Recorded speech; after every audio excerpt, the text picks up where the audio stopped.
예, 다 같이 일어나셔서 통합 찬송가 101장으로 찬양 드리겠습니다.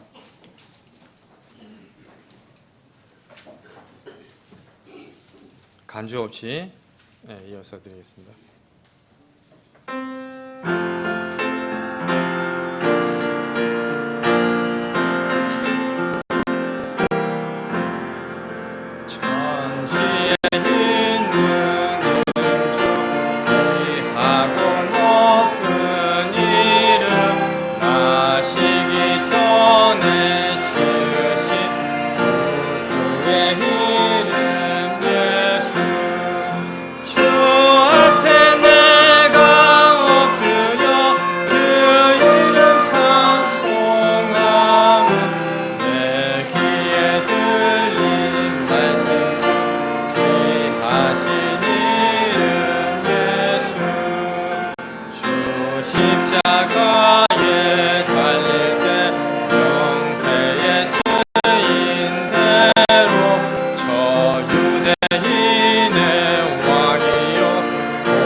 같이 기도 드리겠습니다. 전능하신 하나님 아버지, 죄악 속에서 지옥을 향해 걸었던 우리를 주님의 사랑과 긍휼로 대속하시고 또 구속하셔서 우리를 주님의 자녀로 또 백성으로 삼아주신 놀라운 은혜에 감사드리오며 그 주님께 존귀와 찬양과 영광을 드립니다. 이 시간 분명 이 모임의 중심에 계신 주님께서 우리의 예배를 보시고 기뻐 받으시리라 믿습니다. 오늘 우리에게 주님의 거룩한 말씀으로 저희들에게 깨달음을 주시고 또 그 뜻을 또 마음에 품고 살아가게 인도하여 주시옵소서. 주님과의 기쁨과 영광스러운 만남을 위해 주님의 일에 열심을 내는 교회이길 원합니다. 우리 교회에 맡겨주신 영혼 구령의 일, 선교의 일, 말씀 선포의 일에 우리가 더 모여서 그 일들에 열심을 내어 마지막 때에 주님의 나라를 세우는데 귀하게 쓰임받는 교회가 되게 인도해 주시옵소서. 그리고 특별히 우리에게 지어주신 바른 말씀을 개인 사역이 아닌 공적 사역이라는 이름으로 우리 교회가 담당하고 있습니다. 우리 교회에 이런 귀한 사역을 주셔서 감사드리오며 이 맡겨주신 사역을 모두가 한 마음으로 서로 협력하여 선을 이루길 원합니다. 오리 없는 이 말씀이 북쪽 지역에 이뤄진 혼들을 건져내는 목적으로 먼저 뿌려지길 소망합니다. 억압과 핍박의 공산주의 사회는 오직 주님의 말씀만이 그 사슬을 끊어버릴 수 있다고 믿습니다. 이 바른 말씀이 그리 되길 간절히 기도드립니다. 이 말씀을 받고 변화된 또 혼들이 마음껏 주님을 찬양하는 그 날이 오리라 믿습니다. 또 그런 민족과 나라가 되길 소망합니다. 주님, 맡겨주신 일들을 행하려면 강건한 몸이 필요합니다. 이 모양 저 모양으로 아픈 지체들 주님의 이름으로 또 능력으로 강건케 고쳐주셔서 참으로 이 마지막 때에 주님의 거룩한 일에 귀하게 쓰임받아 주님께 칭찬받고 복을 받는 참으로 기쁜 일이 우리 교회에 있길 원합니다. 주님, 우리 교회는 분명 힘이 없고 규모도 작지만 그 수를 보시지 않는 주님께서 분명 함께 하셔서 이 적은 힘을 가지고도 주님의 말씀을 지키며 주님의 이름을 부인하지 않는 교회로서 주님을 위해 살다가 주님 만나 주님의 기쁨에 참여하는 교회가 되도록 인도하여 주시옵소서. 오늘도 주님만 높여지고 홀로 영광 받아 주시옵소서. 모든 것을 주님께 맡기오며 거룩하신 우리 주 예수 그리스도의 이름으로 기도드립니다. 아멘. 네, 다 같이 앉아 주시고요. 이어서 찬송가 112장 드리겠습니다.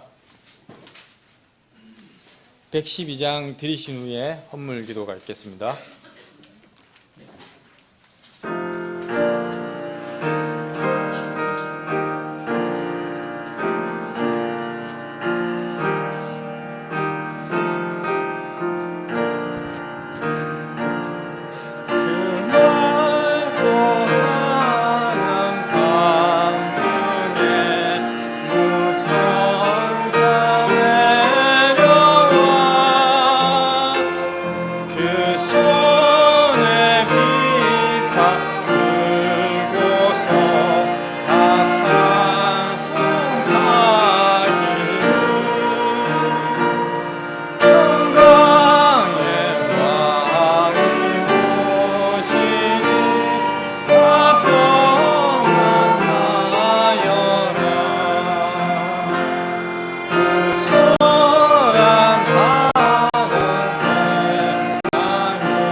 드려진 헌물을 위해 기도드리겠습니다.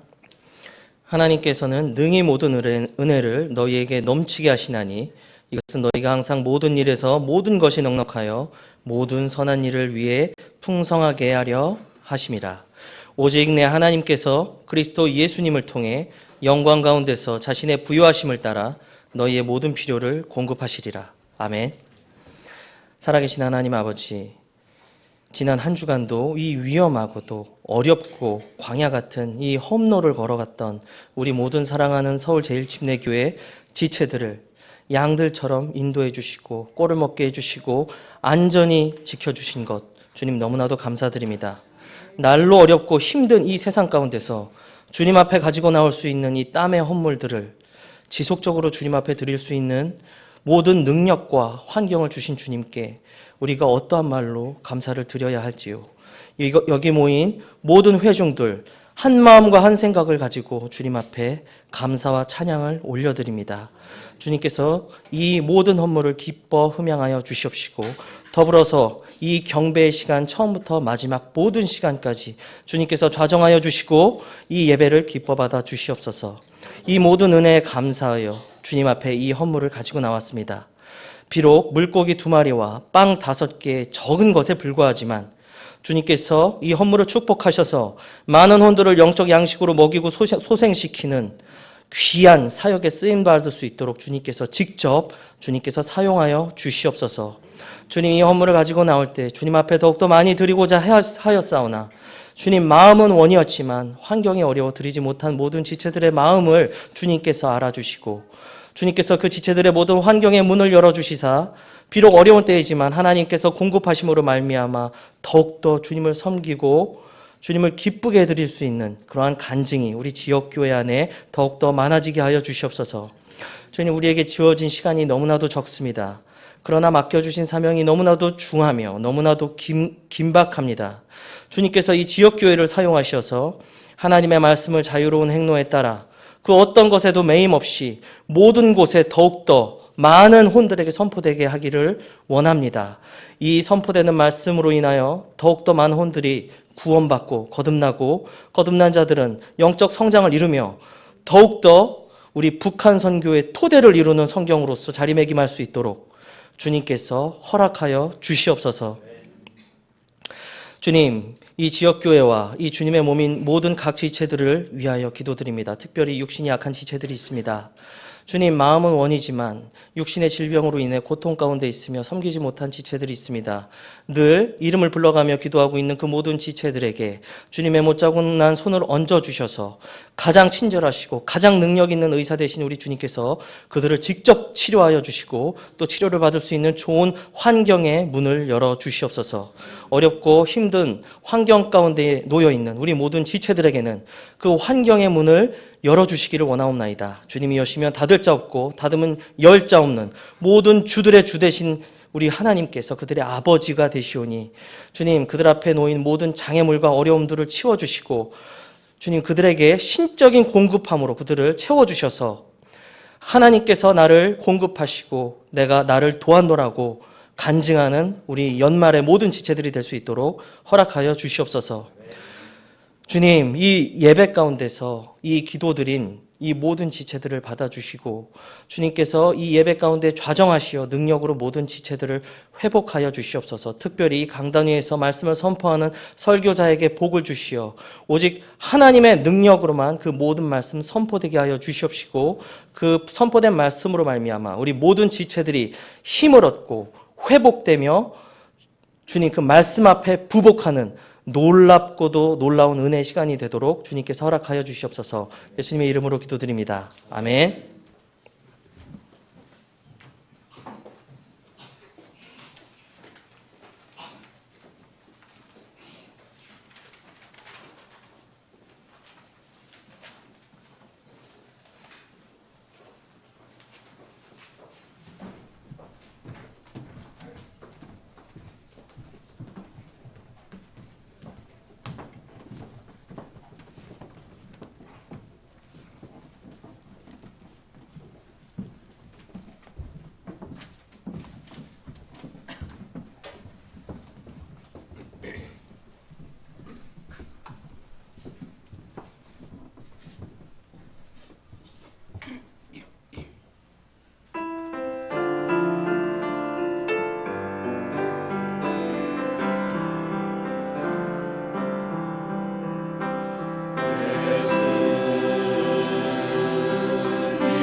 교회 소식 같이 보시겠습니다.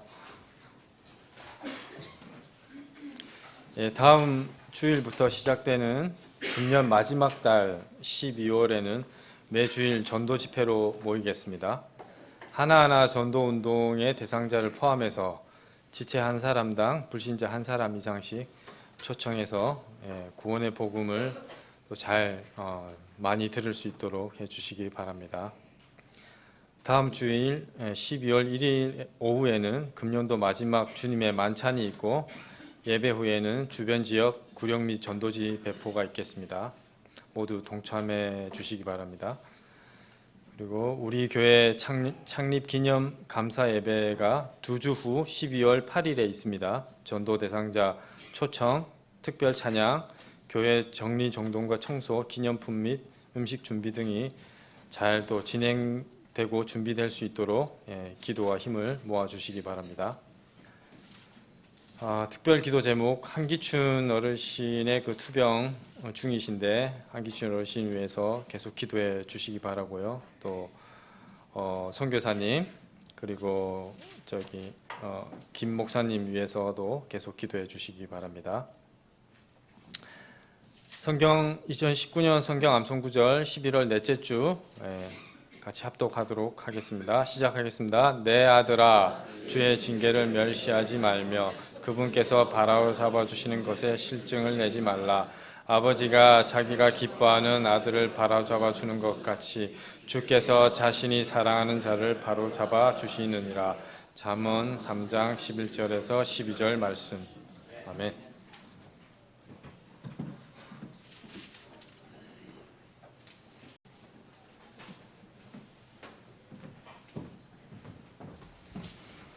다 같이 일어나셔서 인사하는 시간 갖겠습니다. 통일 찬송가 544장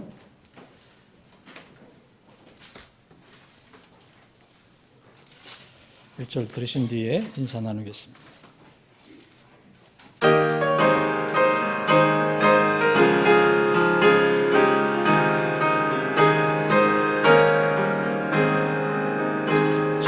세상에 내가 살면서 항상 찬송 부르다가 날이 저물어 하시면 영광 중에 나아가리 열린 천국문 내가 들어가 항상 주를 내려놓고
하시고 죽음 없는 날 사모하며 기다리니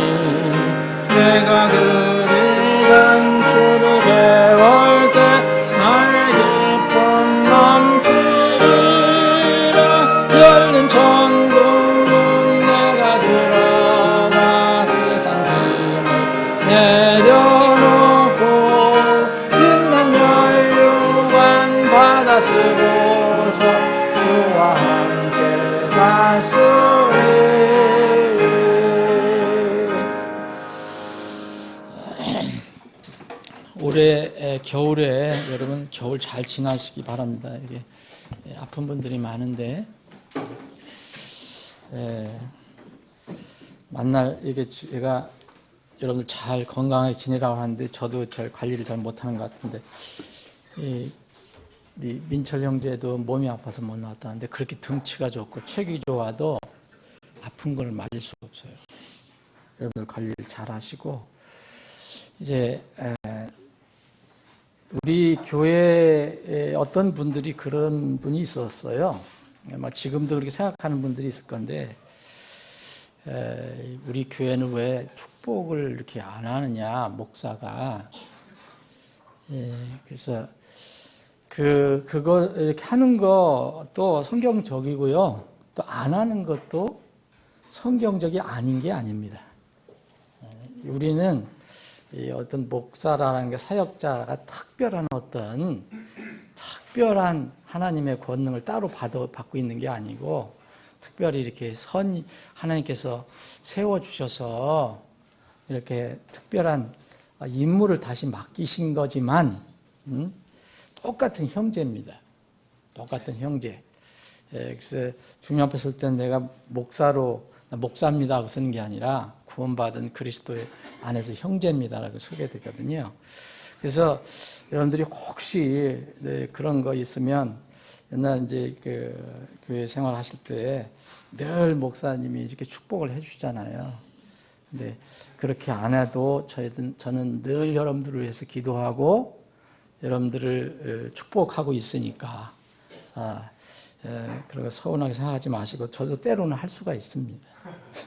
그래서 오늘 이 자리에서 여러분들 우리 인사했잖아요. 근데 찬양대 다 안고 그랬으니까 오늘 특별히 많이 안 오셨는데 아픈 분들 여기 있는 분들만 여러분들 좌우 움직이지 마시고 좌우 앞뒤만 해서 한번 여러분들 스스로 축복을 한번 해주시죠. 자, 서로 잘 지내셨느냐 하나님으로 축복합니다. 예를 들어 성경에 이게 있어요. 바울 사도가 그 팀이 이렇게 편지를 쓰잖아요. 바울 사도가 주로 많이 쓰잖아요. 그럴 때 우리를 위해서 기도해달라 하면서 여러분들 그 서신서, 특별히 서신서를 보면 그 앞에 서신서 시작될 때는 이렇게 대부분 얘기합니다. 하나님 우리 아버지와 주 예수 그리스도로부터 은혜와 평강이 너희 모두에게 있을지어다. 이게 일종의 축복이에요. 이게 블레스라고 하는 건데 그리고 이제 편지가 끝날 때도 주 예수로부터 오는 은혜가 너에게 있을지어다. 이렇게 얘기해요. 그래서 여러분들 지금 다시 한번 움직이지 마시고 주위에 있는 분들한테 한번 축복을 해주세요. 한번 해보세요. 지금 잘 지내세요.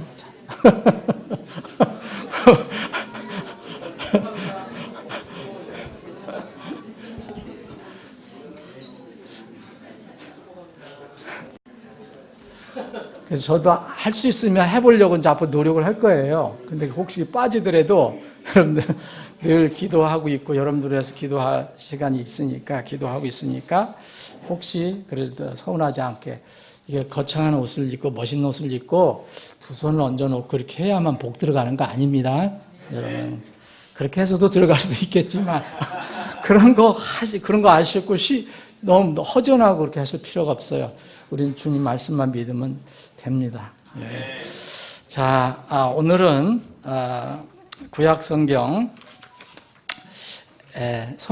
우리 여러분들 지금 핸드폰을 빨리 좀 정지 좀 해주시고요. 핸드폰 소리 안 나게 이게 문자 오는 것도 소리 안 나게 해주세요. 에스더기 어딘지 좀 힘드시죠? 한영 흠정역 대역 성경 가주신 분은 787쪽 787쪽입니다. 에스라, 느헤미야, 에스더. 그리고 그 다음에 바로 욥기가 시작되죠. 그러니까 욥기 앞에 찾아보시면 돼요. 에스더.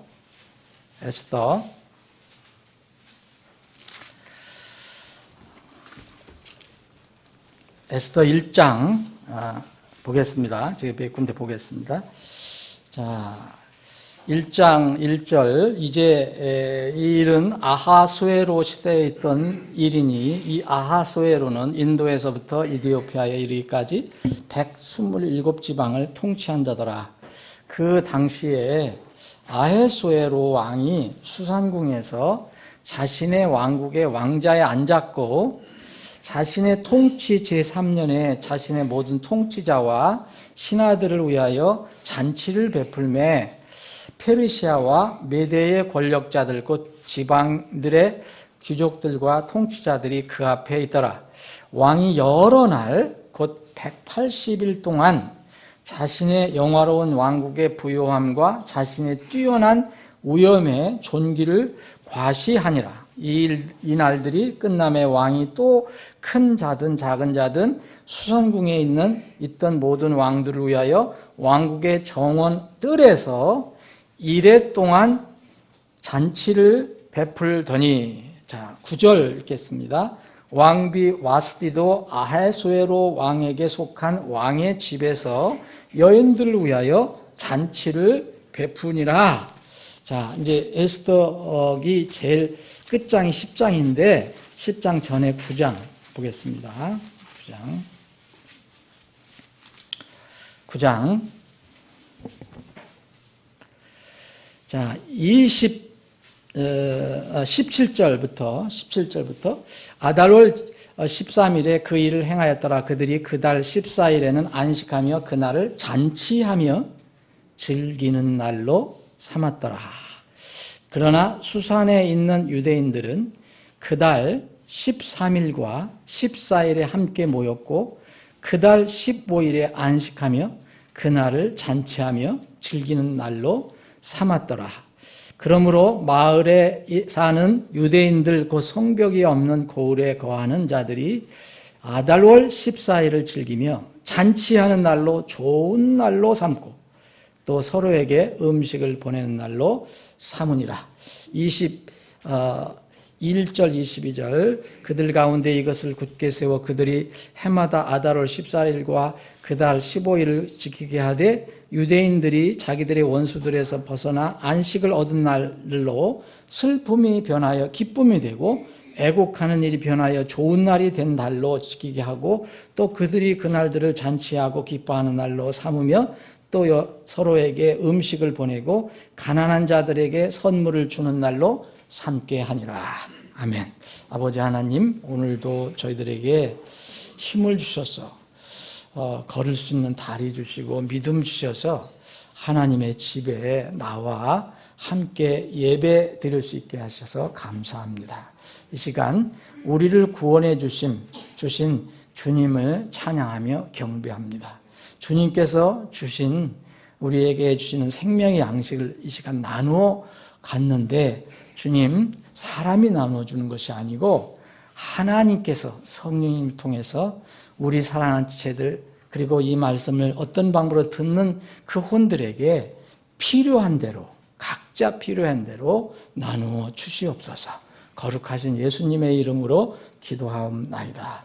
아멘. 우선 제가 이 에스더 기를 이제 준비를 했는데 시간 관계상 1시간 아침 시간에 다 할 수가 없다고 결론을 내려서 이제 오후까지 연결해서 합니다. 그래서 혹시 여러분들 못 들으시면 오후에 못 들으신 분들이 있으면 여러분들이 반드시 연결해서 들으세요. 그래야지 이게 도움이 분명히 될 것입니다. 제가 성경 작업 과정에서 이 에스더기를 얼마 전에 한번 읽어봤습니다. 읽어봤는데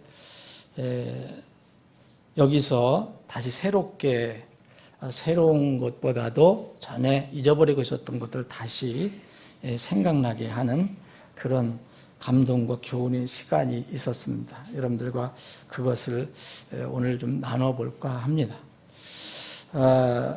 성경이 우리가 66권을 가지고 있는데 구약의 39권, 신약의 27권, 그래서 66권을 가지고 있는데 이 성경은 다 독특한 특성이 있어요. 공통점이 똑같이 있고 또 독특한 특성이 있습니다.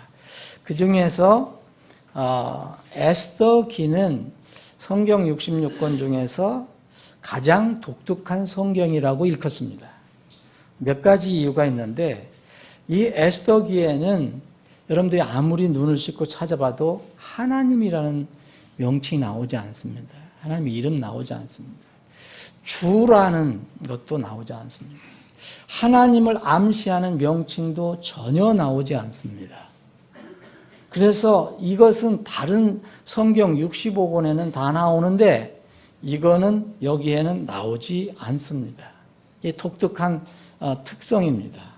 또 66권 중에서 여러분들이 대부분 성경이 이제 창세기, 출애굽기 이런 것들은 어떤 그 내용을 타이틀로 해서 제목이 달아졌지만 또 다른 성경들을 보면 이름, 그 어떤 사람의 이름으로 기록된 게 많아요. 이사야서, 이사야 대언자, 에레미야서, 예레미야 대언자, 뭐 하박국 대언자, 이런 사람들 다 이름입니다. 마태복음, 요한복음 다. 그런데 이 성경에서 대부분 남자 이름으로 다 돼 있어요. 그런데 딱 두 개만 여자 이름을 택했습니다. 그게 바로 이 룻기와 에스더기예요. 이것도 특성입니다. 여성 이름으로 채택된 성경. 이것도 특성 중에 하나입니다. 자, 그러면 하나님의 이름이 나오지 않고 하나님의 명칭이 나오지 않아요. 대부분 성경에는 뭐 주가 이렇게 말씀하셨느니라, 하나님이 말씀하셨느니라, 뭐 이렇게 대언자들이 이렇게 해서 대언을 하고 하는데 여기는 없어요. 전혀 없어요. 그러면 여기에 하나님이 계시지 않는가? 그 어느 성경보다도 하나님의 손길을 분명하게 찾을 수 있는 것, 바라볼 수 있는 성경이 에스더기입니다. 역설적이긴 하지만 그러면 하나님이 어떤 분이신가를 우리는 알잖아요. 하나님은 눈에 보이지 않지만 그분이 이 세상의 모든 역사를 주장하시는 분이다. 그리고 우리 인간의 호흡도 주장하시는 분이다라는 것을 우리가 믿습니다. 그러니까 이름이 나오지 않더라도 그 일어나는 일들의 배경에는 하나님의 손길이 있다는 것을 우리는 캐치할 수밖에 없습니다. 그런 면에서 이 성경이 독특합니다. 마지막으로 독특한 것은 이 믿음은 사실 유대인을 통해서 왔어요. 왜냐하면 민족적으로는 우리 한민족을 통해서 온 게 아니라 예수님이 바로 유대인의 족보를 통해서 오셨고요. 또 믿음의 조상이라는 아브라함은 유대인입니다. 요새 종족을 나눠본다면은. 그래서 이 유대인으로부터 오는 믿음을 마귀는, 사탄은 없애려고 하는 것이 마귀의 전략입니다. 그래서 마귀의 전략이 여러 가지가 나오는데 그 중에 하나 유대인을 아주 멸절시키려고 하는 계획이 여기에 들어가 있습니다. 나중에 이 신약에서도 예수님이 이렇게 2-3살 됐을 때 도피하잖아요. 그래서 싹 죽이려고, 어린아이들 싹 죽이려고 하는 시도가 있었잖아요. 나중에 이제 환란 때도 이런 일이 분명히 있을 것입니다. 유대인에 관한 그런 일들이 있을 것입니다. 어쨌든 이런 일들, 그래서 소위 얘기하면은 어떤 정치적으로라고 할까요? 하여튼 이런 신학적이라고 할까요? 반유대주의가 극성을 부리는 내용을 나오고 이 반유대주의를 어떻게 하나님께서 이렇게 막으시는가? 이것을 어떻게 물리치시는가? 이 내용이 아주 고스란히 에스더기에 들어가 있습니다. 그래서 거기서 나온 것이 율법에도 나와 있지 않은, 여기 율법에도 나와 있지 않는 절기가 하나 여기서부터 탄생합니다. 유대인이 지금도 철저하게 지키는 절기가 있어요. 그게 부림절이라는 건데, 부림절. 불임절이 바로 여기서 나왔습니다. 여기서. 그래서 이러한 독특한 이제 배경을 가지고 있습니다. 근데 오늘 우리가 읽은 부분에 제가 이제 오후에 주로 말씀드리죠. 오늘 특별히 이 주제만 여러분들 아침에 생각을 해보십시오. 잔치에 관련된 이야기를 제가 읽었습니다. 그죠? 여러분들 읽으시면서 무슨 단어를 크게 캐치하신 게 있다면 잔치가 자주 나오네? 그러면 여러분들이 읽으실 때 잘 이렇게 읽으신 거죠. 잔치가 나와요. 근데 우리가 두 군데를 읽었는데 이게 와스디까지 하면 세 군데를 읽었는데 또 한 군데가 있어요. 그래서 이 에스더기에는 세 종류의 잔치가 나옵니다. 세 종류의 잔치. 근데 에스더 1장서부터 10장까지 어떤 한 큰 플롯이 시작이 됐다가 끝나는 겁니다. 그럼 이거를 여러분 전 세계의 역사에 이렇게 대입을 해보시든지 아니면 여러분들의 개인의 삶에 대입을 해보세요. 그러면 이런 결론이 나옵니다. 인생에서 잔치가 있다. 사람 삶에서 잔치가 있다.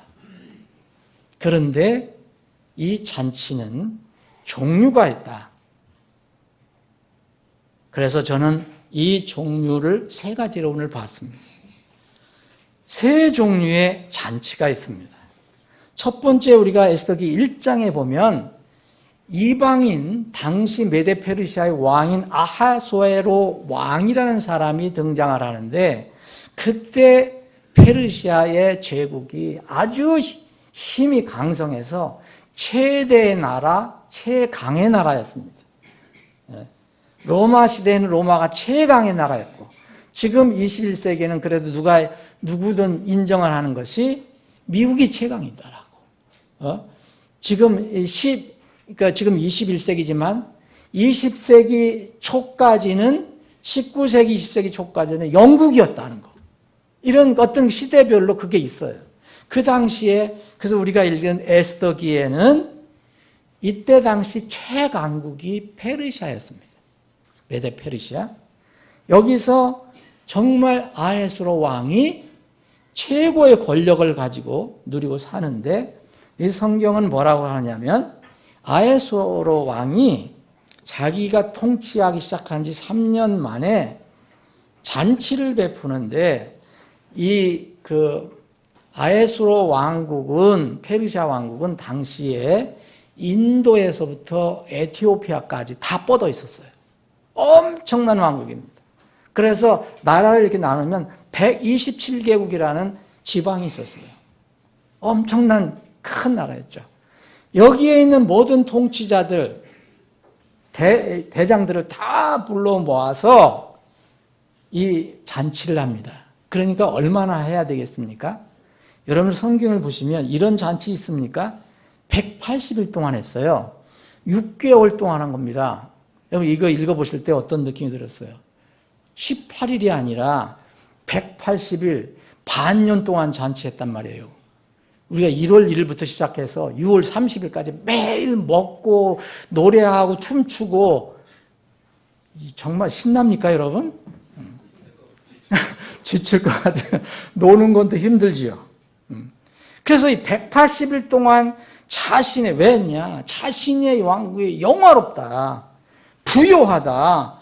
그리고 자신 아하수에로 왕이 권위와 위엄이 엄청나다는 것을 보여주기 위해서 이거 이렇게 했는데 나중에 이제 이건 전체적으로 한 거고 이제 다 끝났어요. 180이 끝났는데 이것도 아쉬웠는지 이제 왕이 집중적으로 거하는 데가 어딥니까? 궁이잖아요. 대통령이 집중 거하는 데 청와대 있는 것처럼 이제 다 끝나니까 전국적으로 잔치를 하다가 이제는 청와대에서 그렇게 하면 안 되지만 여러분 또 7일 동안 이 수산궁에 있는 사람들 다 모아서 7일 동안 잔치했어요. 그러니까 잔치를 187일을 했어요. 대단하죠? 여러분들 이 잔치 하나만 봐도 대단한 잔치입니다. 자, 이 역사에서도 그렇고 여러분들 개인의 삶에서도 이 첫 번째 잔치가 있어요. 이건 누구의 잔치냐? 이방인 아헤소에로의 잔치예요. 전국에서 일어난 잔치, 수산궁에서 일어난 잔치. 이것은 세속적인 잔치입니다. 여기에 이 아헤스로 왕은 자기의 권위, 이것 때문에 영화, 이걸 드러내기 위해서, 자랑하기 위해서 나는 이런 사람이다. 그래서 한 거 아닙니까? 포도주, 포도술 뭐 엄청나게 먹었어요. 그랬더니 나도 질세라 부인 와스디도 여러분 여인들을 위해서, 아니 우리끼리 모이자. 그래서 여인들 모아서 또 잔치를 합니다. 1장 9절에 있는 것처럼. 이 잔치는 한 종류입니다. 아헤스로 왕과 이 와스디의 잔치는 종류는 하나예요. 따로 열렸지만 이게 뭐냐? 사람들의 잔치입니다. 세속적인 잔치예요. 다른 말로 하면 하나님이 배제된 사람들만의 잔치, 사람들만의 연회, 사람들만의 생일잔치, 사람들만의 기념일, 사람들만의 명절. 여러분, 여기에 위험이 있습니다. 하나님이 보실 때는 위험이 있어요. 사람들만의 잔치에는 항상 위험이 따라갑니다. 왜냐하면 육이 발동하기 때문에. 여러분, 이런 내용은 성경에 많이 나와 있습니다. 하나님이 배제된 명절, 이스라엘은 위험했습니다. 이 헤롯은 생일잔치를 벌리다가 생일을 지키다가 라는 말이 나와요. 마태복음 14장에 보면 아주 무서운 죄를 범합니다. 육 때문에. 사도행전 12장에 헤롯의 잔치도 또 나와요. 명절 때. 여러분, 다니엘서 5장에 보면 바빌론의 벨사살 왕이 또 이러한 아헤스로 왕처럼 엄청난 잔치를 베풀어요. 그 잔치를 베푸는데 하나님을 배제한 이방인의 잔치예요. 세속적인 잔치예요. 그래서 이스라엘에서 뺏어온 그 성구 성기를 가지고 이 성스러운 그릇에다가 술을 따라 마시는 이런 아주 만용을 합니다. 여러분, 벨사살의 최후 아시죠? 이것이 바로 세속적인 잔치, 인간들의 잔치인데 사람들의 잔치라 해서 나쁜 건 아니지만 하나님이 배제된 잔치는 항상 위험성이 내포가 되어 있다. 죄를 짓게 하는 육신의 잔치라는 겁니다. 결국은 하나님을 대적하는 단계까지 갑니다. 그럴 때 하나님께서 심판의 손가락을 보내요.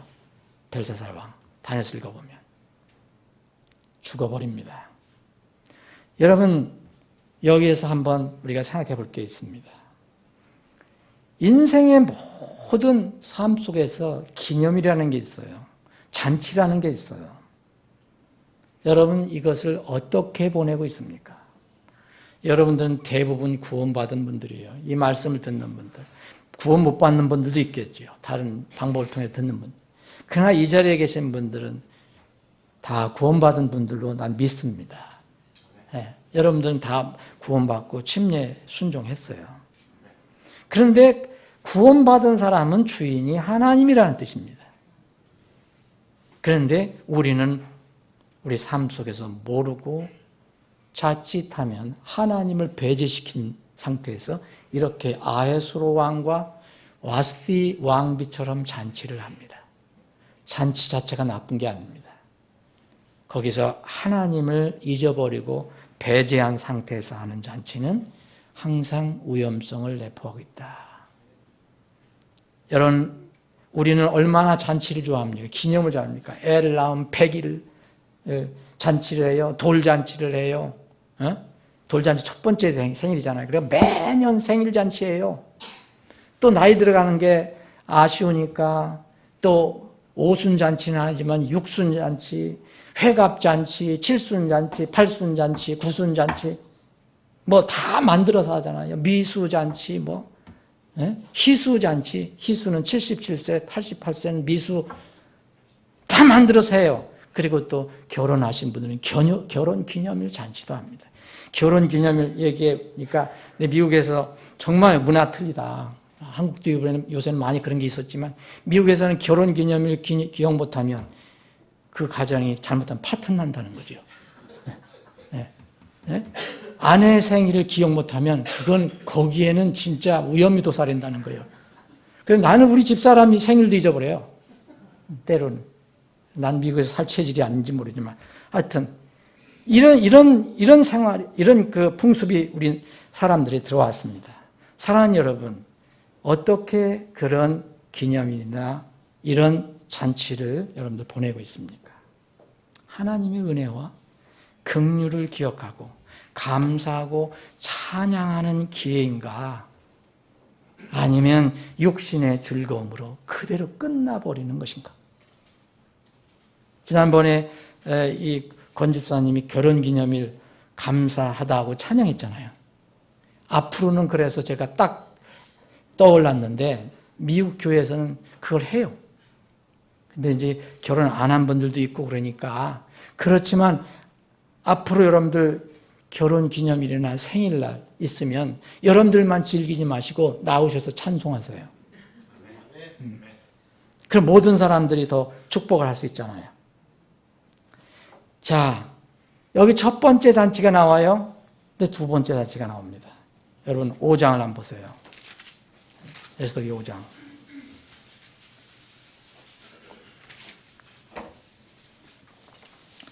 여러분 정말 극적으로 유대의 노예로 포로로 잡혀온 이 소녀 에스더라는 그 소녀가 극적으로 그 당대 최고의 아헤수에로 왕의 왕비로 간택이 됩니다.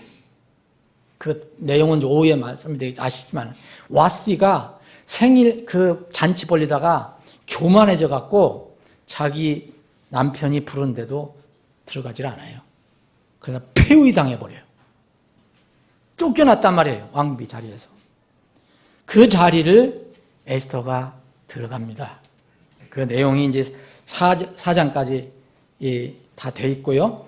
그 5장에 보면 5장 1절에 보면 이제 셋째 날에 에스더가 왕비의 예복을 입고 이미 왕비예요. 예복을 입고 왕의 집 안뜰 곧 왕의 집 맞은편의 섬에 왕이 왕의 집에서 그 집의 문을 보며 자신의 왕자에 앉아 있다가 왕비 에스더가 뜰에 선 것을 보았더니 이때 그녀가 왕의 눈앞에서 은총을 입으니라. 왕이 손에 잡고 있던 황금홀을 에스더에게 내미니 이에 에스더가 가까이 가서 홀의 부분에 손을 대니라. 그때 왕이 그녀에게 이르되 왕비 에스더여 그대의 소원이 무엇이냐? 또 그대가 요구하는 것이 무엇이냐? 왕국의 절반이라도 그대에게 주겠노라 하매 에스더가 응답하되 왕이 선히 여기시거든 이날 왕과 하만이 내가 왕을 위해 베푼 잔치에 나와 주소서. 그래서 에스더가 잔치를 벌립니다. 에스더가. 이게 다 이제 뜻이 있겠지만 어쨌든 아헤수로 왕과 와스티가 벌린 잔치 있어요. 그런데 이 에스더는 하나님을 안 사람이에요. 유대인입니다. 그리고 그 삼촌 거기에 유대인의 지도자를 통해서 훈련을 받습니다. 그래서 이 위급한 상황이 됐을 때 유대인이 굉장히 위급한 상황에 빠지게 되거든요. 이것을 타개하기 위해서 잔치를 제시하는 겁니다. 잔치에 좀 와달라. 이방인들이 잔치를 좋아하니까. 에스더의 잔치가 이제 이틀에 걸려서 이루어집니다. 여기서 위급했던 이스라엘 유대인들이 죽음에서 벗어나는 계기를 맞이해요. 예수를 통해서. 그건 자세한 것은 오후에 말씀드리고요. 이 위급한 일에서 벗어난 뒤에 여러분 8장을 다시 한번 넘어가 보세요. 8장 보시면 17절에 왕의 명령과 그의 칙령이 모든 곳에서는 각 지방과 각 도시에서 유대인들이 기뻐하고 즐거워하여 잔치를 열고 좋은 날을 보냈으며 그 땅의 백성 중에서 많은 사람이 유대인이 되었으니 이는 유대인들의 두려움이 그들에게 임하였기 때문이다. 무슨 얘기냐면 이 아하스웨로 왕 하만의 계략에 의해서 유대인들이 다 죽게 돼 있어요. 다 죽게 돼 있었는데 어느 한 날 정해져 갖고서 이 롯을 뽑아서 라트를 뽑아서 부르라고 하는 것은 이 그 불임절을 쓴 거기서 나온 거거든요. 제비라는 얘기예요. 제비. 그 제비를 뽑은 날이 이스라엘 사람들이 다 죽는 날이에요. 정해졌어요. 그런데 에스더가 잔치를 베풀면서 거기에서 아하스웨로 왕을 돌이킵니다. 그래서 그거를 취소하게 돼요. 그래서 이스라엘 사람들이 다 살아나게 돼요. 이 기쁜 소식이 다 알려지게 된 거예요. 야, 우리는 죽지 않는다. 우리는 죽음에서 벗어났다. 그래서 이 소문을, 이 소식을 들은 유대인들이 전부 잔치를 열었다. 그런 거예요, 지금 이게. 이 두 가지 잔치, 에스더의 잔치와 유대인의 잔치는 두 개의 잔치지만 성격으로는 하나의 잔치입니다. 무슨 잔치냐? 자, 세속적인 잔치, 아하스웨로의 잔치, 와스디의 왕비의 잔치. 이거는 뭐냐? 이것은 구원받은 사람들의 잔치예요. 이것은 믿음의 잔치예요. 이 에스더는 노예 소녀에서 포로 소녀에서 이 자격이 뭘로 바뀌었느냐? 한 나라의 왕비로 바뀌었어요. 왕비로서 잔치를 베풉니다. 유대인들은 죽음에서 해방받은 사람들의 기쁜 잔치예요. 여러분, 왕의 신부가 무엇인지 여러분들 아시죠? 우리는 수없이 성경을 통해서 여러분들 나누었어요. 구원받으면 우리는 왕 중에 왕의 뭐가 됩니까? 신부가 됩니다. 분명히 신부라고 그랬습니다. 이 왕비, 그 당대 최고의 왕의 그 어린 소녀, 정말 노예 소녀, 업신여김을 받는 그 소녀, 아하스웨로 왕의 왕비가 됩니다. 그래서 왕비로서 잔치를 베풀어요. 여러분, 이거는 구원받은 사람들과 관련된 잔치입니다. 이것은 땅에서 하지만 하늘과 연결된 잔치예요. 여러분, 왕 중에 왕의 신부가 되었을 때 여러분 기쁘지 않았어요? 여러분 슬펐어요? 그날? 아무 감각도 없었어요? 아니, 내가 지옥에 이제 안 가고 이제 천국에 갈 수 있겠다 할 때 정말 아무 감각이 없었어요? 정말 냉혈 1인이라도 아마 조금은 뭐가 있었을 겁니다. 기쁜 일이에요. 우리가 이 세상을 살아갈 때 그것을 자꾸 잃어버려서 그렇지, 죽지 않는다. 죽어야 할 사형수가 이제 사면을 받았는데 기쁘지 않다는 것은 정신이 나간 거죠. 이거를 누가복음 15장이면 구원의 기쁨이라고 표현이 되어 있어요. 예수님께서 잃어버린 양 하나를 찾았을 때 얼마나 기쁘냐. 온 동네 사람들 모아놓고 잔치를 벌였다 나옵니다. 기뻐했다. 예? 동전 하나를 잃어버린 것도 찾았을 때 무슨 동전이 무슨 그렇게 가치가 있는지 모르지만은 주님께서는 누가복음 15장에 말씀하시길 온 동네 사람들 모아서 함께 기뻐했다고 나옵니다. 집 나간 아들이 다시 아버지께 돌아왔을 때 그 동네에서 큰 잔치가 벌어졌어요. 이것이 바로 믿음의 잔치, 구원의 잔치입니다. 여러분, 과거의 어느 시점에 이 구원의 기쁨의 잔치가 있었습니까? 여러분들이 거창하게 어느 홀을 빌려서 잔치를 안 했더라도 여러분 마음에 그런 기쁜 잔치가 있었습니까? 여러분의 이름이 기록된 날, 여러분의 그 이름이 하늘에 기록된 날, 그날 하늘에서 기쁜 잔치가 있었다는 것을 말씀을 통해서 확신합니까? 하늘에서 천사들이 기뻐했다 나옵니다.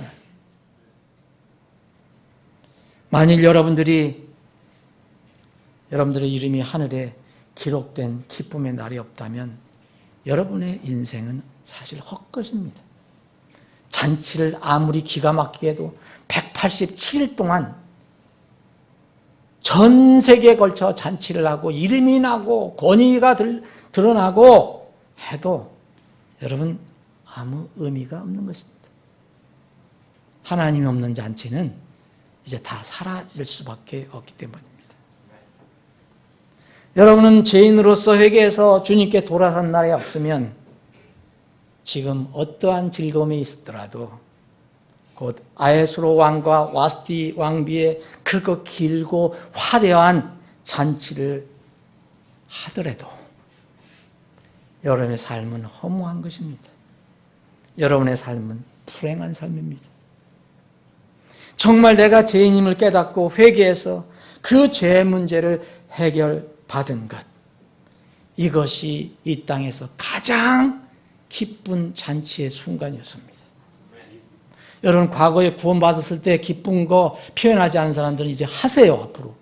나 그때 잔치 안 했는데 최소한도 내 형제하고도 할 거야. 내 자매하고도 할 거야. 정말 나 그때 그 구원받을 때 감사 못했어. 잔치 못했어. 그러면 오늘 저녁이라도 가서 두 분이 초코파이라도 사다 놓고 꽂아 놓고 감사하십시오. 우리가 뭐가 없어서 감사를 못합니까? 그런데 우리는 이런 감사를 잃어버리고 살아요. 여러분 이번 주간, 지난 주간이 무슨 세상에서는 뭘 지키는 주간인지 아세요? 아시는 분이 있어요? 추수감사절이에요. 미국에서 나온 건데 11월 넷째 주 목요일이 무조건 추수감사일이에요. 그래서 대부분의 미국 교회는 그 전주든 그 후주든 감사해요. 한국도 이것을 받아들여서 보니까 지난주, 이번 주 맨 추수감사 주일이에요. 여러분들 추수감사에서 특별히 우리는 추수감사 특별한 날 무슨 행사를 하지 않아요. 우리는 구원받은 순간부터 맨날 추수감사일이기 때문에 그래요. 그런데 여러분들 오늘 교회 올 때 감사한 마음 가지고 오셨어요? 근데 그런 거라도 자꾸 이게 알려주면 그래도 잊어버렸구나. 내가 감사라도 하지. 그 장단점이 있어요. 그래서요. 여러분 구원받은 것은 가장 큰 감사의 조건이에요. 가장 큰 기쁨의 조건이에요. 데살로니가전서 5장 18절에 유명한 구절 있잖아요. 범사에 감사하라, 모든 일에 감사하라는 거예요. 모든 일에 감사하는 것이 너희를 향한 주 예수 그리스도의 뜻이라 그랬어요. 하나님 뜻이라, 그리스도를 통한. 하나님의 뜻이요. 예수 그리스도를 통한 뜻이요. 이게 여러분 무슨 조건이, 무슨 대단한, 데살로니가 교회가 무슨 대단한 조건이 있습니까? 성경에서 데살로니가 교회하고 빌립보 교회는 가장 가난하고 가난한 사람들이 모였던 교회예요. 그런데 고린도 교회보다도 더 많은 헌신을 했어요. 예루살렘을 도왔어요. 정말 그들은 구원의 기쁨이 있었어요. 환난과 고통 속에서도. 시편 100편을 보면 감사함으로 그의 뜰에 들어가라 그랬어요. 하나님의 뜰에 날마다 여러분들 들어간다는 그런 마음으로. 뭘로 들어가냐? 감사로 들어가라는 거예요. 감사로. 여러분 이 기쁨은, 이 감사는, 여러분 이 세상 사람들은 다 그걸 강조하잖아요. 하나님께서 우리가 축복 안 해준다, 축복해준다. 다 물질적인 거, 물리적인 거, 건강적인 거, 사회적인 거, 이런 걸 대부분 얘기해요. 그것도 하나님께서 축복을 주실 수 있어요. 그런데 그것만으로 끝나면 안 돼요. 그건 진정한 감사가 아닙니다. 왜냐하면 감사는요, 구원받은 것을 근거로 해서 그 외에 내가 하늘의 이름이 기록됐다는 거, 내가 하나님의 자녀가 되었다는 거, 이거 하나만 있어도 모든 일에 감사할 수 있다는 거죠. 여러분, 구원에 대해서 여러분 너무 가볍게 생각하시는 분이 혹시 있으면 정말 다시 한번 묵상해 보세요. 그래서 하박국 대언자는 이렇게 얘기합니다. 비록 무화과 나무가 꽃을 피우지 못하고 사람들은 무화과 나무에 꽃이 피어서 막 무화과 많이 달리면 복 받았다 얘기를 하잖아요. 하나님 이름 얘기하고 그런 교회 막 찾아다니죠. 복 받는 교회.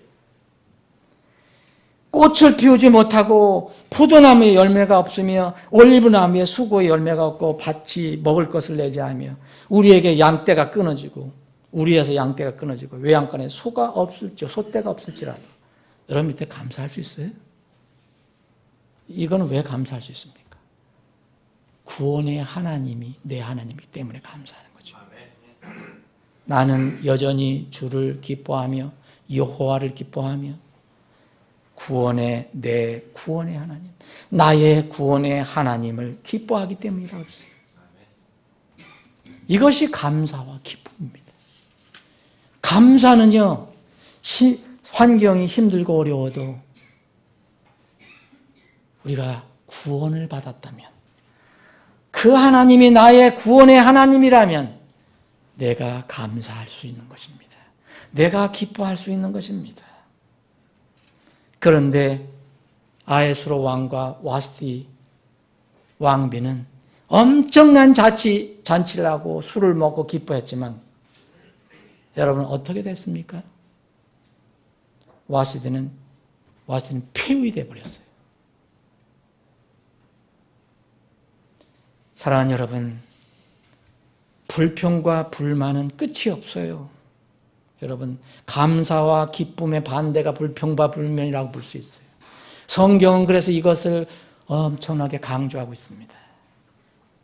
구약을 읽어보시면 이스라엘 백성이 하나님으로부터 징계받고 심판받는 것 대부분이 바로 이것들이에요. 불평과 불만을 끝이 없이 하는 거예요. 그들은 선민이었어요. 그들은 유월절을 통과한 이제 광야에 나온 사람들이에요. 이집트에서 더 이상 살지 않아요. 죽음의 땅에 살지 않아요. 나왔어요. 그런데 환경이 조금 어렵다고 그렇게 불평불만을 하고 권위에 도전합니다. 여러분, 미리암과 아론 불평과 불만했습니다. 미리암은 누굽니까? 모세의 누이예요.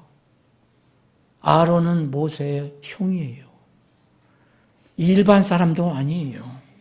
그런데 여러분, 이 자기 동생 모세가 하는 그 꼴이 심기가 불편해서 자기만 무슨 대장처럼 한다는 게 싫어갖고 도전을 합니다.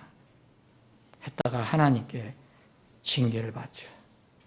미리암에 문둥병이 생겨버려요. 하나님은 이유를 딱 하나밖에 안 들어요. 너는 도전했다. 권위에 도전했다. 여러분, 또 무서운 이야기입니다. 여러분, 레위 자손은 하나님께서 특별히 세운, 하나님의 일을 위해 세운 자손들이, 지금 구원받은 사람들이 레위 자손이에요. 이 시대에. 레위 자손에 여러분 고라라는 사람 알죠? 고라는요 레위 자손이에요. 레위 지파예요. 레위 지파가 사람들을 모아서 이제는 모세와 아론을 대적합니다. 너희만 하나님과 통하냐? 나도 통한다. 그래서 그 고라, 다단, 아비람, 온 이런 지도자들을 모으고 또 그 밑에 있는 통치자들 250명을 귀합을 해요. 그래서 대적을 해요. 하나님께서 정리를 하시잖아요. 여러분 어떻게 하는지 아시죠? 고라와 고라의 일당들은 지진을 일으켜서 이 땅속에 빨아들여 버리고 또 그 이 250명의 다른 통치자들, 고라에 협조했던, 고라에 동조했던 사람들은 불로 다 멸절시켜 버렸어요.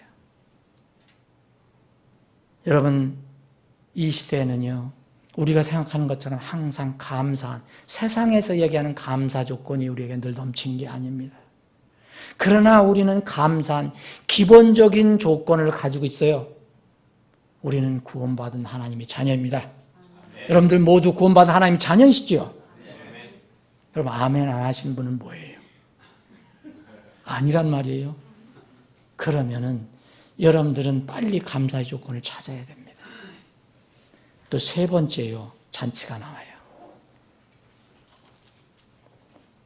우리가 오늘 9장을 읽었는데 이 마지막 잔치가 나와요. 에스더기에. 지금 9장 읽었잖아요. 9장 잔치는요, 모든 일이 다 끝났을 때 일어난 거예요.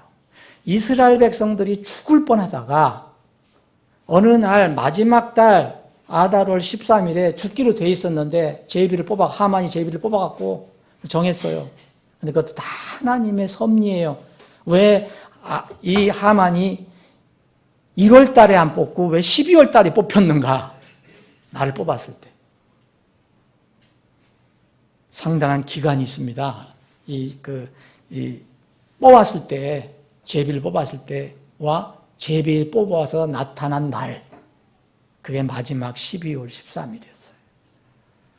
아까 우리가 8장에 봤을 때는 이스라엘 백성들이 너희들은 죽지 않는다. 그러나 12월 13일은 아직 안 온 거예요.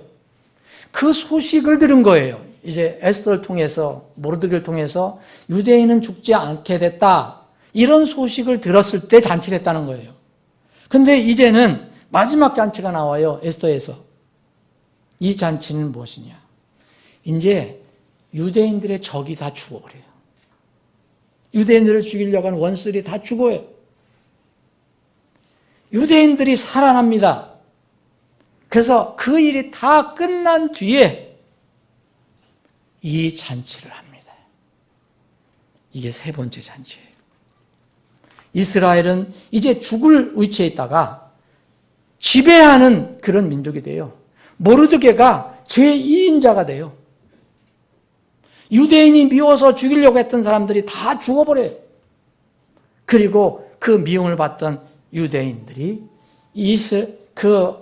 페르시아에서 지배자가 되어버립니다. 유대인들에게 진실된 해방과 기쁨의 날이었어요. 여러분 9장을 여기 보시면 9장 1절에 보면 이제 12월 곧 아달월 즉 그 달에 13일이 되어 왕의 명령과 그의 칙령을 수행할 때가 가까이 이르리라. 이날에 유대인들의 원수들이 그들을 지배하려고 바랐으나 하만이 불을 뽑아갖고 유대인을 다 죽이려 했는데 그게 역전이 돼서 반전이 돼서 어떻게 되냐? 일이 거꾸로 되어 유대인들이 도리어 자기들을 미워하는 자들을 지배하였더라. 여러분들 쭉 읽어보시면요. 유대인들에 의해서 이 원수들은 다 죽습니다. 그래서 우리가 오늘 읽은 거 아달월 13일이 죽을 날이었는데 그들이 죽지 않아요. 살아나요. 그래서 그 다음 13일, 14일, 15일을 명절로 지켜버려요. 이게 부림절의 유래입니다. 이스라엘 사람들이 지금도 21세기에 지금도 지키는 그 바로 6월절이에요. 그 절기예요. 에스더기도 그래서 사실이라는 것을 간접적으로 증명하는 거죠. 21절 20일 다시 한번 읽겠습니다. 그들 가운데서 이것을 굳게 세워 그들이 해마다 아달 14일과 그 달에 15일 지키게 하되 유대인들이 자기들의 원수들에게서 벗어나 안식을 얻은 날로 이제 완전히 안식을 얻게 됩니다. 슬픔이 기쁨으로 바뀌었습니다. 슬픔이 변하여 기쁨이 되고 애곡하는 일이 변하여 좋은 날이 된 달로 지키게 하고 그래서 그들이 잔치를 했다고 했어요. 기뻐했다고 했어요. 그래서 서로에게 음식을 보내고 특히 기억해서 가난한 자들에게 선물을 주는 날로 삼게 되었더라. 이게 에스더기에 나와 있는 세 번째 마지막 잔치예요. 이 잔치는 여러분들에게 적용해 보세요. 이스라엘에게 적용해 보세요. 이 세상의 역사에 적용해 보세요. 이 잔치는 아직 안 왔습니다. 아직 안 왔습니다. 유대인들은 그들이 눈을 이제 지금 감고 있는데 그 눈에 덮였던 것들이 벗어지고 예수 그리스도를 인정하고 알게 된 때가 될 것이고, 그래서 적그리스도가 이제 역전돼서 처형되는, 처단되는 그런 날이 될 것입니다. 우리 인생에도 세 번째 이 잔치가 우리를 기다리고 있습니다. 우리 인생의 모든 원수 대적들이 심판받아서 멸망받는 날의 잔치가 앞으로 있습니다. 여러분, 우리의 원수는 누가 제일 무서운 원수라고 생각합니까? 사람들도 원수가 될 수 있겠지만은 성경은 이렇게 얘기합니다. 고린도서 15장 26절에 보면 멸망받을 마지막 원수는 사망이니라. 우리가 죽지 않는 날이 옵니다. 사망이 이제 완전히 생명에게 삼켜지는 날이 옵니다. 곧 그날은 하나님의 나팔소리가 불리는 날입니다. 이 날을 맞이한 사람들이 하늘에서 잔치가 있게 됩니다. 요한계시록 19장 10절에 보면 이 모든 일을 다 끝내고 하늘에서 하나님 앞에, 예수 그리스도 앞에 모여 잔치를 벌리는 마지막 잔치가 나옵니다. 이것이 바로 어린 양의 혼인 잔치입니다. 사랑하는 여러분, 말씀을 정리합니다. 여러분들은 이 혼인 잔치에 들어갈 준비가 되어 있습니까? 준비는 먼저 자격을 얻어야 됩니다. 왕의 신부가 되어야 됩니다. 그리스도는 왕이라고 그랬습니다. 그리스도의 신부, 곧 그리스도를 통해서 구원받아야 합니다. 왕비가 되어야 합니다. 여러분, 그리스도의 신부라는 것은 옛말로 하면 왕비가 된다는 겁니다. 왕의 아내라면, 왕의 신부라는 겁니다. 여러분, 왕비의 자격을 얻었습니까? 분명히 거듭나지 않은 사람은, 주님의 옷을 입지 않은 사람은 형식적으로 잔치에 참여하더라도 거기서 쫓겨나게 되어 있습니다. 마태복음 22장에 보면 그 사람이 의의 옷을 입지 않은 사람은 쫓겨납니다. 사랑하는 여러분, 에스더와 모르드게 그리고 페르시아 포로로 있었던 유대인들의 이야기는 바로 여러분들과 저의 이야기입니다. 우리 인생의 이야기입니다.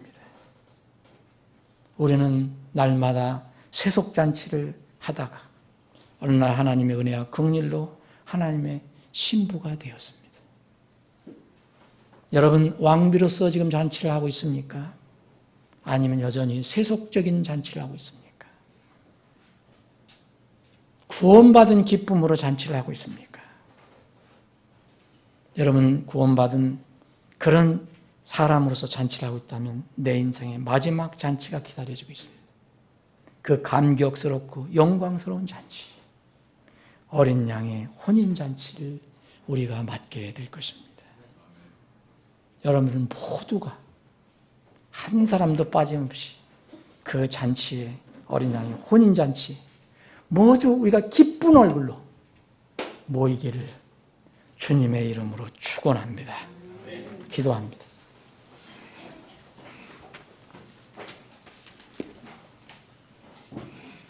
여러분, 혹시 이 말씀을 다른 방법으로 테이프나 인터넷이나 여러 가지 방법으로 듣는 분들이 있다면, 여러분, 이건 역사 이야기가 아니고 여러분들 개인의 이야기임을 인정하시고 잔치, 세 가지 종류의 잔치에 대해서 여러분들의 삶에 적용해 보시기 바랍니다. 여러분들이 아직 하나님이 없는 상태에서 하는, 아무리 즐겁게 살고 재미있게 살아도 그것은 와스디의 잔치, 아예수의 잔치입니다. 여러분은 반드시 구원받은 유대인들의 잔치, 그리고 왕비로서 벌렸던 잔치를 해야 합니다. 여러분, 그 잔치를 할 수 있는 사람들만 어린 양의 혼인잔치를 참여할 수가 있습니다. 부디 여러분들의 영혼을 잘 살펴보고 어린 양의 혼인잔치에 참여할 수 있도록 예수 그리스도를 여러분의 개인의 구원자로 믿고 받아들이시기를 바랍니다. 아버지 하나님, 오늘도 말씀을 주심을 감사합니다. 우리는 이 땅을 살아가면서 여러 가지 힘들고 어려운 일들이 있고 몸도 연약하고 때로는 건강도 어려울 때가 있지만 그러나 저희들 마음 깊은 곳에 이제 있는 그 기쁨은 아무도 뺏어갈 수가 없습니다. 그 감사는 아무도 뺏어갈 수가 없습니다. 구원의 기쁨입니다. 전지전능하신 창조주 하나님이 나의 구원의 하나님이라는 이 사실 때문입니다. 주님, 우리를 구원해 주신 것을 감사합니다. 자녀로 삼아 주신 것 감사하고 우리를 도구로 그릇으로 삼아 주신 것 감사합니다. 이 절기, 이 시즌에 주님께 더 감사하는 삶이 되게 해 주시옵소서. 거룩하신 예수님의 이름으로 기도합나이다. 아멘.